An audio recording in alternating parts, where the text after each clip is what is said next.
Media మిత్రులందరికీ నా నమస్కారాలు. ఈ మధ్య వైఎస్ఆర్సీపీ ఒంగోలు మాజీ శాసనసభ్యుడు మాజీ మంత్రి అయినటువంటి బాలినేని శ్రీనివాసరెడ్డి గారు ఒంగోలు వచ్చి అవాకులు చవాకులు పేలిపోయారు. యాక్చువల్గా వచ్చి ఆయన ఉనికిని కాపాడుకోవడానికి వచ్చాడా లేదు అతను ఏదైనా అతని భవిష్యత్తు కోసం మరి కార్యకర్తలందరినీ ఇబ్బందులు పెట్టి ఈరోజు నట్టెట్లో వదిలేసిపోయినటువంటి బాలినేని శ్రీనివాసరెడ్డి చరిత్ర ప్రకాశం జిల్లాగా రాష్ట్ర స్థాయిలో తెలియాలా. వాస్తవాలు ఈ రాష్ట్రంలో జరిగినటువంటి గత ప్రభుత్వంలో జరిగినటువంటి అవినీతి అక్రమాలలో బాలినేని ఒక డాన్గా ఈ జిల్లా మాఫియాగా మరి గ్రానైట్ మాఫియాని ఆయనే పెంచిపోచి ఇచ్చాడు. అలానే సిద్ధ హనుమంతరావు గారి చేత ఇదే బాలినేని శ్రీనివాసరెడ్డిని నేను స్ట్రైట్గా ఒక క్వశ్చన్ వేస్తున్నా, దీనికి నువ్వు ఆన్సర్ చెప్పాలా. ఒంగోలులో ప్రముఖ గ్రానైట్ వ్యాపారాల్లో పేరుగాంచినటువంటి సిద్ధ హనుమంతరావు గారి చేత ఏదైతే 55/3లో సర్వే నెంబర్ 53లో 12 ఎకరాల క్వారీ పర్మిట్లు లేకుండా ఏపీఎన్ఎండిసి ద్వారా ఇప్పించి నీ బినామీగా వాస్తవంగా వాళ్ళు చేయాల్సిన అవసరం వాళ్ళకి ఆ కర్మ. నీకు నీ అధికారాన్ని అడ్డం పెట్టుకొని నీ మంత్రి పదవిని అడ్డం పెట్టుకొని ఆయన చేత బలవంతంగా ఏపీఎండిసి క్వారీ ఆ కంపెనీ వాళ్ళకి ఇప్పించి వాళ్ళ చేత అక్రమ మైనింగ్ చేపించిన మాట వాస్తవమా కాదా? ఎందుకంటే గూగుల్ టేక్ ఓవర్లో కూడా ఫొటోస్ కానీ ఈరోజు శాటిలైట్ ఫొటోస్ కొట్టా కూడా క్వారీ వర్క్ చేసిందా లేదా కూడా వాళ్ళు తెలుసుకోవచ్చు. అలానే పోతే ఈసీ ఎన్విరాన్మెంట్ క్లియరెన్స్ లేకుండా కూడా క్వారీ చేయకూడదు, అయినా వాళ్ళ చేత చేపించావు. ప్రతి నెల 3 కోట్ల రూపాయల నుంచి మరి లాస్ట్ 3 సంవత్సరాల్లో వాళ్ళ చేత మరి అక్రమ మైనింగ్ చేయించినటువంటి దుర్మార్గుడు నువ్వా కాదా? నేనేదో వాస్తవాలు నీ మీద రాజకీయాల్లో ఏదో విమర్శలు చేస్తానని కాదు, నువ్వు చేసినటువంటి అవినీతి అక్రమాలు ప్రజలకు తెలియాలి కాబట్టి ఇవన్నీ కూడా ప్రతిది కూడా రేపు నీ మీద సిబిఐ ఎంక్వైరీ జరిపించాలి. నువ్వేదో పెద్ద మగోళ్ళలాగా మాట్లాడావు.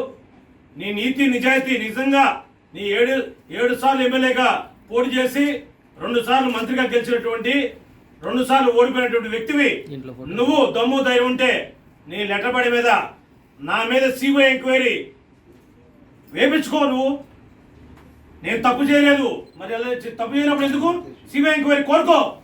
నేనే ఎవరు కాదు, ఇది పార్టీతో కూడా సంబంధం లేదు. నీ వ్యక్తిగతంగా నువ్వు చేసినటువంటి నీ స్వార్థం నీ బినామని బతికించుకోవడానికి నీ అక్రమ సంపాదన చేసినటువంటి నువ్వు మాఫియా గ్రానైట్ మాఫియావి, రేషన్ డానువి, ఇసుక దందాలకి కబ్జా కోరుడివి, అలానే భూ ఆక్రమణలు కానీ అన్ని నీ హయాంలోనే విచ్చలవిడిగా ప్రకాశం జిల్లాలో జరిగినట్టు అన్ని కూడా వాస్తవాలు. బాలినేని శ్రీనివాసరెడ్డి గారు మీరు ఈ సిద్ధ హనుమంతరావు గారి చేత చేపించలేదని చెప్పి నేను నీ లెటర్ పడి మీదగా నువ్వు రాసిగలుగుతావా? ఇదే సాక్షిగా అడుగుతున్నా. ఏదో ప్రెస్ మీడియా పెట్టేసి హడావుడ్ చేసేసి నువ్వు వెళ్ళినా నేను వెళ్ళినా జనం పిచ్చోళ్ళు కాదు, వాస్తవాలు దగ్గరగా ఉంటాయి. గుర్తుపెట్టుకో. నీ అక్రమాలు మొత్తం బయటికి తీయాలని చెప్పేసి మా తెలుగుదేశం పార్టీ ప్రభుత్వంలో జరిగినటువంటి ఏది కూడా నిష్పక్షపాతంగా మంచైనా చెడైనా ఎవరిదైనా మేము ప్రజలకు తెలియజేస్తాం. పోతే 55/4 39 ఎకరాలు అది. ఆ 39 ఎకరాలు ఎంటీ ల్యాండ్ ఏం చేసావు నువ్వు? నీ బినాముల 5గురికి కట్టబెట్టి దాన్ని రాళ్ళు కొట్టుకోవడానికి ఇచ్చి ఒక్కొక్కరి దగ్గర 5 లక్షల లెక్క నెలకి 5గురి దగ్గర 25 లక్షలు.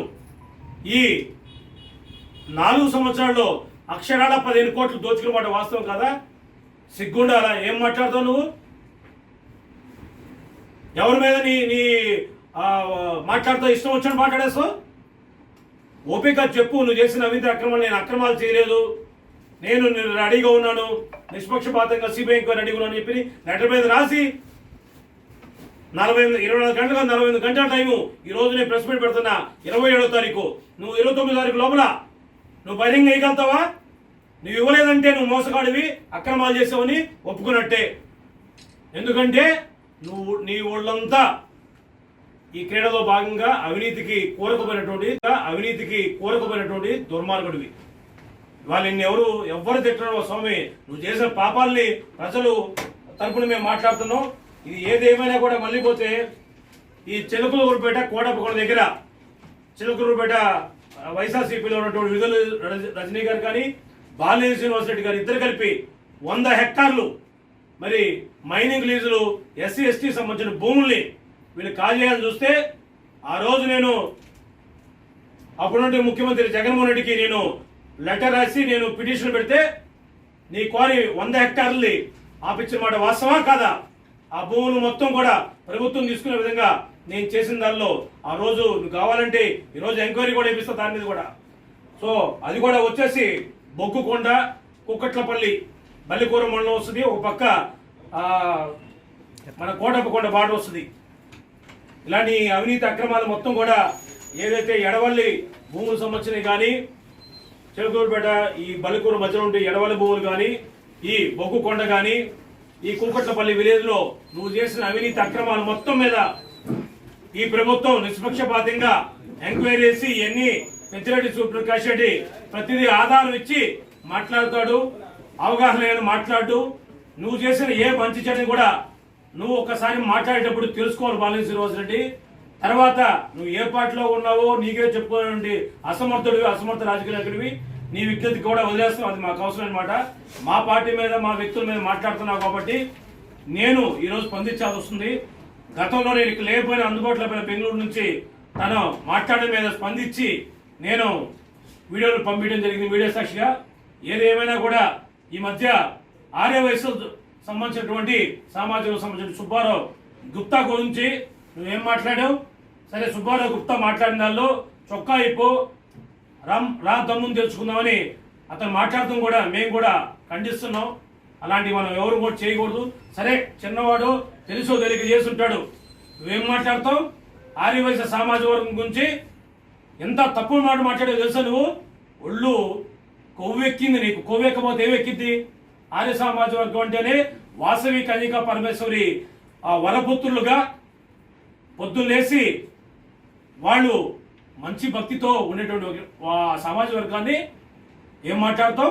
మాటలు చెప్పకూడదు కానీ మాట్లాడాల్సి వస్తుంది. లంచా కొడుకులారా అని చెప్పి అంటాడు. తప్పు కదా అది. అతను ఏదో సుబ్బారావు గుప్తా బట్టలు ఇప్పి అడౌట్ చేస్తున్నాడు, ఇది మీరే పోలీసులు ఖండిస్తున్నారు, ఇది మాట్లాడాలా? నీదేమైనా ప్రాపర్టీ తప్పు చేయకపోతే నువ్వెందుకు? 100 మంది అయినా వస్తారు. అది కూడా ప్రాపర్గా పోవాలి కాబట్టి గైడ్లైన్స్ పరంగా. సరే, అదే విద్యుత్కి సుబ్బారావు గుప్తా కూడా మా పార్టీ వ్యక్తి అలాంటి మనం మాట్లాడకూడదని కూడా నేను ఇదే మీడియా సాక్షి చెప్తూ, ఏదైనా కూడా నువ్వు ఆర్య సామాజిక వర్గాన్ని ఈరోజు వాళ్ళని ఇంత ఘోరమైనటువంటి మాటలు మాట్లాడి నువ్వు దాని ప్రభావం ఆల్రెడీ అనుభవించిన కూడా సిగ్గురాపాయా. ఏది కూడా ఒక్కసారి మాట్లాడేటప్పుడు విలువలతో రాజకీయాలు చేయాలి తప్పనిచ్చి వ్యక్తిగత విమర్శలకి ఎవరు కూడా మేము ఇప్పుడు మాకే వ్యక్తిగతంగా ఏం లేదు. బాలినేని శ్రీనివాసరెడ్డి అవినీతి మరకల మీద ఆయన నిజాయితీని నిర్భయంగా మరి కోర్టులోనో మరి చట్టపరంగా ఉన్నటువంటి వాటి మీద ఎదుర్కోవాలా. దానికి భయపడిపోయి పక్కదారులు చూస్తూ నీ పార్టీ ఏందో నీకు దిక్కులేనటువంటి పరిస్థితుల్లో నువ్వు బతుకు స్వామి. ఎక్కడంటే ఎక్కడ ఇష్టం వచ్చాడు మా పార్టీ గురించి మాట్లాడితే మటుకు ప్రతి ఒక్కటి క్షుణ్ణంగా మేము ప్రభుత్వానికి కానీ ప్రభుత్వం సంబంధించినటువంటి ఏజెన్సీలకు కానీ చట్టపరమైనటువంటి జ్యుడిషియల్ వ్యవస్థని నమ్మి న్యాయం జరిగే వరకు తన అక్రమార్కుల దగ్గర నుంచి భూములు విడుదల చేపిస్తాం. రాష్ట్రంలో నీ మీదైతే దాదాపు 1400 ఎకరాలు మైనింగ్ భూములు మొత్తం దోచినటువంటి దుర్మార్గుడివి ఈ వీంగుడు పేరు మీద అవన్నీ కూడా తొందరలో వస్తాయి. మేము ఎవరిని కూడా కక్ష సాధింపులు ఈ ప్రభుత్వంలో తప్పు చేసిన వారి మీద కఠిన చర్యలు తీసుకోబడతాయి. అంతవరకు నువ్వు ఏం బెదిరించి అడావుడు చేసినా కూడా ఎవరు ఇక్కడ బెదరు. నీ గౌరవ మర్యాదలకు లోబడి రాజకీయాలు నడుచుకుంటే మంచిదని నీ ఉనికిని కాపాడుకోవడం కోసం మరి పక్కదారులు తొక్కుతున్నావు. నీ ఏ పార్టీలోకి వెళ్తావో అది నీ కర్మ. ఇక్కడ ఎంచైనా కూడా ఆర్య సామాజిక వర్గం గురించి ఎప్పుడైనా మాట్లాడేప్పుడు వాళ్ళు దగ్గర పెట్టుకొని మాట్లాడు. లేదంటే ప్రజలు అదే సామాజిక వర్గం నిన్ను చీపులతో తవ్వే రోజు దగ్గర పడిద్ది.